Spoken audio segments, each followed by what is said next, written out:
Thinking about installing an aluminium gate? Stop!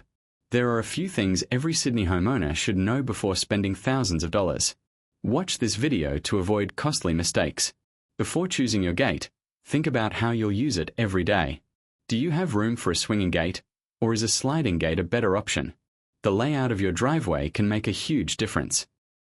If you live near the coast in suburbs like Bondi, Coogee, or Maroubra, aluminium is an excellent choice because it won't rust like steel and requires far less maintenance than timber. Next, decide how much privacy and security you need. Open slat gates create a modern look, while privacy slat designs help block visibility from the street.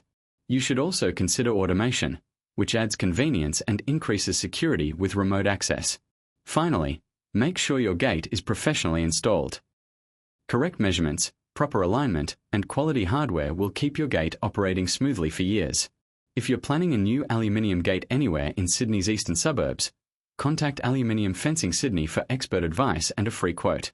Don't forget to like, subscribe, and share this video for more home improvement tips.